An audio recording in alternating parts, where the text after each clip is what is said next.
इलाज है या नहीं है, क्योंकि इलाज तो अभी तक सर्दी जुकाम का भी नहीं है, सर्दी जुकाम की भी कोई वैक्सीन नहीं है। क्या हम उससे डरते हैं?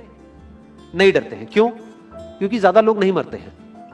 तो सबसे पहले डेथ रेट कैलकुलेट करते हैं कि एग्जैक्टली कितना है। कितने टेस्ट हुए? 40 लाख टेस्ट हुए, उसमें से 2 लाख लोगों को हुआ, तो नियर अबाउट एवरेज कितनी आई? 5% की। अगर यही हमने 4 करोड़ टेस्ट करे होते तो कितने डिटेक्ट हो गए होते अब तक? 20 लाख हो जाते। 40 करोड़ करे होते तो कितने हो जाते? 2 करोड़ हो जाते। टोटल अगर कर लिए होते हमने टेस्ट 130 करोड़ का, तो कितना नंबर निकल करके आ जाता? Near about 5 crore. इसका मतलब 5 करोड़ लोगों को या तो आज की डेट में है या हो चुका है। और एक और मजे की बात यह है कि कोरोना में ऐसा नहीं है कि जिसको भी होता है उन सबके सिम्टम्स आते हैं। 80% से ज्यादा जो केसेस होते हैं वो असिम्टोमेटिक होते हैं, उनमें कोई सिम्टम्स नहीं आते हैं। यानी अगर मुझे हो गया है और मैं ठीक भी हो गया हूं तो मुझे पता तक नहीं है। वो तब मुझे पता लगेगा अगर मैं अपने टेस्ट कराऊंगा जिसको एंटीबॉडी टेस्ट बोलते हैं, और मेरी बॉडी में एंटीबॉडीज मिलेंगी, तब मैं कह सकता हूं कि हाँ मेरे को था और वो ठीक हो गया है। तो अभी अगर हम बेसिक सी कैलकुलेशन करें तो 5 करोड़ निकल करके आ रहा है नंबर। उसमें से डेथ कितनी हुई है? 5800। तो 5 करोड़ में से 5800 डेथ हुई है। पहले तो इसको कैलकुलेशन को हमको ठीक करना है। डेथ को अंडर रिपोर्ट करने का कोई तरीका नहीं है, बल्कि ओवर रिपोर्ट किया जा सकता है। ओवर रिपोर्ट कैसे? फॉर एग्जांपल आपकी बॉडी में टेस्ट हुआ, आपकी बॉडी में मिला कोरोना वायरस, लेकिन आपके अंदर पहले ही बहुत सारी प्रॉब्लम्स चली रही थी, तब भी आपकी किसी ना किसी वजह से डेथ होने ही वाली थी। बट क्योंकि ये कोरोना आया आपकी बॉडी में, इस वजह से आपकी डेथ हो गई, तो ये ट्रिगर कर गया। तो ये जो 5800 का नंबर है, ये इससे कम तो हो सकता है, इससे ज्यादा होने के चांसेस बहुत कम है। बट एक बार को हम मान लेते हैं कि इतना ही है नंबर, ना कम है ना ज्यादा है, तो कितनी परसेंटेज निकल करके आई? 5 करोड़ में से अगर 5800 डेथ्स हुई हैं तो क्या परसेंटेज निकल करके आई? Near about 0.01%। ये उससे बहुत कम है जितनी डेथ्स हमारे यहां पे होती है रोड एक्सीडेंट की वजह से। हर साल की अगर हम एक कैलकुलेशन देखें तो 1.5 लाख से ज्यादा डेथ हो जाती है इंडिया में रोड एक्सीडेंट्स की वजह से। हर 4 मिनट में एक डेथ होती है रोड एक्सीडेंट की वजह से। और अगर अभी आप देखोगे सड़कों पे एक बहुत ही फनी चीज नजर आ रही है, 2 व्हीलर पे जा रहे हैं, मास्क सबने लगाए हुए हैं, कभी भी नोट करना इस चीज को। हेलमेट नहीं पहने हुए, हेलमेट बहुत कम लोगों ने पहने हुए हैं। इससे हमको क्या समझ आ रहा है? क्या ये समझदारी है, बेवकूफी है? क्योंकि हेलमेट ना लगाने की वजह से उनके मरने के चांसेस उससे बहुत ज्यादा है, कई गुना ज्यादा है जितना कि कोरोना से मरने के उनके चांसेस है। तो ये डर है जो चारों तरफ फैल रहा है, और मीडिया डर को और बढ़ाता चला जा रहा है। और क्योंकि सही इंफॉर्मेशन किसी के भी पास में नहीं है, या सही कैलकुलेशन किसी के पास में नहीं है, ये जो अभी हम कर रहे हैं इसको मैथमेटिकल मॉडलिंग बोलते हैं। यानी एक डेटा को देख करके एक मॉडलिंग करी जाए और फिर समझा जाए कि एक्चुअल में जो सही डेटा है वो क्या है। ये नहीं कि लिमिटेड डेटा के बेस पे हम कोई भी कंक्लूजन ड्रॉ कर लें और उसके बेस पे डरते रहे।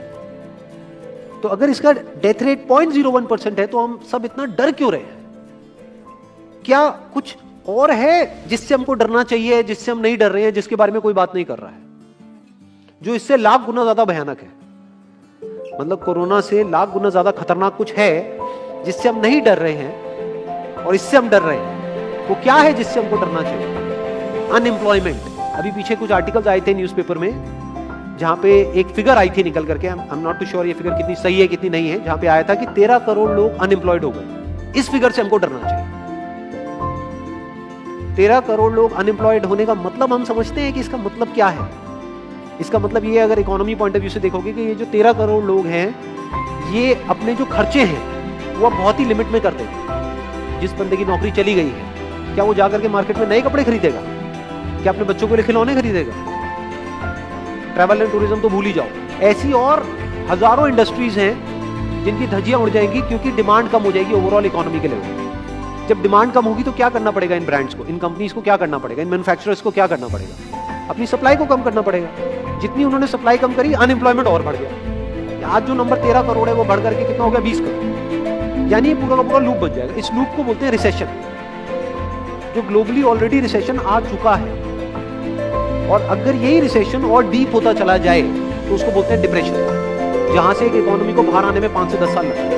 तो इकोनॉमी का पहले ही बुरा हाल था, प्लस इस कोरोना की वजह से और बुरा हाल हो गया है, प्लस जो रहा सहा हमारा जो अपना डर है वो सिचुएशन को और खराब करता चला जाता है। और इस डर को हर कोई बढ़ा रहा है, कोई भी कम करने का काम नहीं करता। एक्चुअल में अगर आप मेरे स्टैंड पॉइंट से देखोगे तो डरने की कोई जरूरत ही नहीं, क्योंकि जो डेथ रेट है वो बहुत ही कम है। तो डर क्यों रहे हैं? सोचो। बस इसलिए कि डेथ नहीं होनी चाहिए। अगर यही हमारा ऑब्जेक्टिव है कि डेथ नहीं होनी चाहिए, मतलब हम कहते हैं कि किसी की डेथ नहीं होनी चाहिए, तो फिर तो लॉकडाउन परमानेंट हो जाना चाहिए, सड़कों पे निकलना ही नहीं चाहिए, क्योंकि सीधा सीधा 1.5 लाख डेथ बचेगी। 1 लाख लोग जो हर साल एक्सीडेंट में मरते हैं उनको हम बचा सकते हैं ना, उनकी लाइफ बच जाएगी। परमानेंट कर दूंगा लॉकडाउन। कैसा है? बिल्कुल ऐसा है जैसे मैंने एक आदमी की कहानी सुनी थी, उसके घर में एक चूहा घुस गया, तो उस चूहे को उसने पकड़ने की बड़ी कोशिश की, लेकिन वो चूहे को नहीं पकड़ पाया। तो एंड में उसने क्या किया, घर पे आग लगा दी, अपने घर में आग लगा दी। उसके बाद भी चूहा तो बच करके निकल गया, घर चला गया, घर जल गया। यही हालत है इसकी, कोरोना की। इस डर को हमको खत्म करना पड़ेगा, तब जाकर के इस प्रॉब्लम का एक्चुअल में सॉल्यूशन निकलेगा, जो रियल प्रॉब्लम है। और रियल प्रॉब्लम कोरोना नहीं है। रियल प्रॉब्लम क्या है? हमारी जो इकोनॉमी है। रियल प्रॉब्लम क्या है? अनएम्प्लॉयमेंट। तो इस वीडियो के थ्रू मैं अपनी एक हम्बल रिकमेंडेशन देना चाहूंगा गवर्नमेंट ऑफ इंडिया को, जो भी लोग एक पर्टिकुलर पोजीशन पे हैं उन लोगों को, कि हमको टेस्ट करने कम करने, टेस्ट बढ़ाने नहीं है। अभी हम गलती क्या कर रहे हैं? टेस्ट बढ़ाते चले जा रहे हैं, जिसकी वजह से केसेस बढ़ते चले जा रहे हैं, जिसकी वजह से डर बढ़ता चला जा रहा है। गवर्नमेंट क्या एक क्राइटेरिया नहीं बना सकती, जो क्रिटिकल केसेस है बस उन्हीं का टेस्ट करो, क्योंकि उन्हीं को हॉस्पिटल में एडमिट करने की जरूरत है, तो उन्हीं का टेस्ट होना चाहिए ना। जो वैसे ही ठीक हो रहे हैं, अपने आप ही ठीक हो रहे हैं, जिनको माइनर सिम्टम्स हैं और वो खुद ही ठीक हो रहे हैं, उनका टेस्ट करने की क्या जरूरत है? उससे तो पैनिक और बढ़ेगा। अगर टेस्ट कर भी दिया तो हम करने क्या वाले हैं? उनको क्या हॉस्पिटल में एडमिट करने वाले हैं? नहीं, घर पे क्वारंटाइन करने वाले हैं। अभी जो क्वारंटाइन वाला फंडा है, ये भी जब बेस छोटा होता है तब तो काम करता है, जब करोड़ों में हो जाता है तब काम नहीं करता है।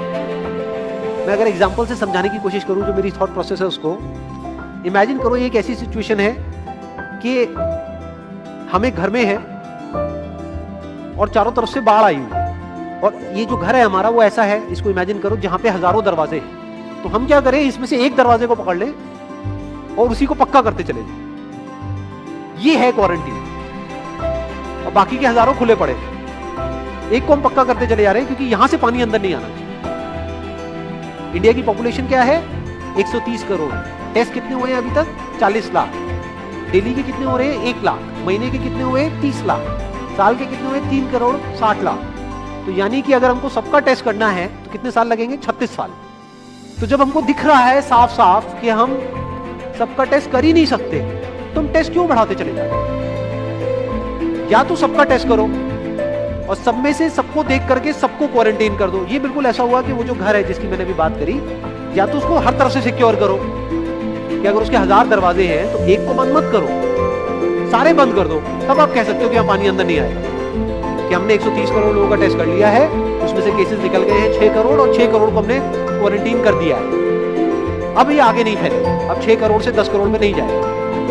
बट हमने टेस्ट ही करे 40 लाख, जिसमें से केसेस आए 2 लाख। अगर इन 2 लाख को हमने क्वारंटाइन कर भी दिया तो बाकी करोड़ों लोग तो बाहर घूम रहे हैं ना, उससे होगा क्या? अब हमको समझ जाना चाहिए कि इसको रोकने का कोई तरीका नहीं। तो अब इसका प्रैक्टिकल सॉल्यूशन क्या है? गवर्नमेंट की तरफ से हमको सिर्फ ये इन्फॉर्मेशन चाहिए कि भैया अभी कितने बेड्स ऑक्यूपाइड हैं आपके स्टेट में, और अभी कितने और आपने अरेंजमेंट कर रखा है, और कितने और कर सकते हैं। और वो बेड चाहे किसी हॉस्पिटल में हो चाहे किसी होटल में। और प्लस ये इन्फॉर्मेशन मिली जा रही है लोगों के पास में कि इतना डरने की जरूरत नहीं जितना आप डर रहे हो। हाँ ठीक है, प्रिकॉशंस लो, सेफ्टी मेजर्स लो, सोशल डिस्टेंसिंग को मेंटेन करो, लेकिन इतना डरने की जरूरत नहीं जितना आप लोग डर गए, क्योंकि डेथ रेट कम है। ये इन्फॉर्मेशन जानी चाहिए आप लोगों के पास, वक्त आ चुका है। अगर ये नहीं गई तो प्रॉब्लम सॉल्व नहीं होने वाली इकोनॉमी के लेवल। कॉन्फिडेंस खत्म हो चुका है, रियलिटी को हमको पहले समझना होगा। अभी प्रॉब्लम क्या हो रही है? हम कह रहे हैं कि हाँ कंस्ट्रक्शन एक्टिविटीज अलाउड है। गवर्नमेंट को क्या लग रहा है? अलाउड बोल करके सारी प्रॉब्लम सॉल्व हो जाएगी। अलाउड तो हो गई, बट मेरे जो फ्रेंड्स हैं जो कंस्ट्रक्शन इंडस्ट्री में हैं, वो बता रहे हैं कि लेबर ही नहीं है, लेबर सारी अपने गांव चली गई है। तो अब कौन कंस्ट्रक्शन करेगा वहां पे? अब ये लेबर चली तो गई है, इसको वापस कैसे बुलाओगे? मीडिया में अगर रोज ये दिखेगा कि केसेस बढ़ रहे, केसेस बढ़ रहे, केसेस बढ़ रहे, वापस आएंगे वो लोग? 1 से लाख में। तो उनको मीडिया में क्या दिखना चाहिए, न्यूज में क्या दिखना चाहिए कि अभी प्रॉब्लम सॉल्व हो रही है। तो लोगों के अंदर का डर निकलना चाहिए। यानी जो भी मैंने अभी तक कहा, अगर मैं उसको सम अप करूं, वो क्या है प्रैक्टिकली अगर पॉइंटर्स में सोल्यूशन देखा जाए? नंबर 1 मोस्ट इंपॉर्टेंट, टेस्ट धीरे धीरे हमको कम करने हैं, बढ़ाने नहीं। जितने 1 लाख टेस्ट हो रहे हैं, मैं ये नहीं कह रहा कि एकदम से 10,000 कर दो, 1 लाख के 90,000 कर दो, एटलीस्ट बढ़ाओ मत। समझ गए? 1 लाख के 1.5 लाख टेस्ट मत करो दिन के, 2 लाख मत करो, क्योंकि तब भी 36 साल लगेंगे पूरा करने में। अगर आपने स्पीड डबल भी कर दी तब भी 18 साल लगेंगे।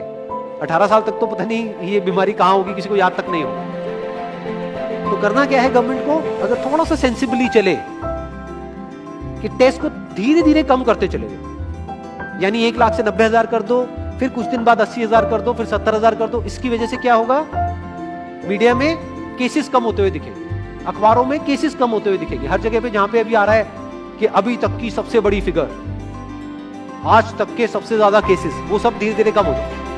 कम मीडिया में पैनिक फैलेगा, कम पैनिक फैलेगा लोगों में, धीरे धीरे लोग बाहर निकलना शुरू होंगे, जो अभी नीड ऑफ द आवर है।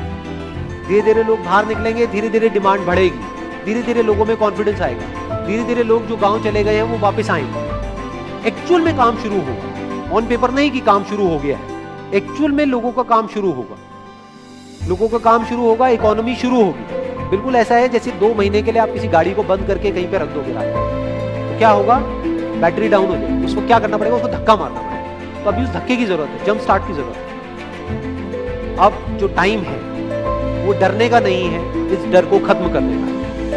कि कोरोना ने जितने लोगों को नहीं मारा, ये डर मारने वाला है असली। तो अब इस डर को खत्म करने का टाइम आ गया। अब हम सबको मिलकर के दिमाग ये लगाना है, ये नहीं कि डर को कैसे बढ़ाएं, बल्कि दिमाग ये लगाना है कि डर को कैसे कम करें या खत्म करें, और लोगों के कॉन्फिडेंस को कैसे वापस से लेकर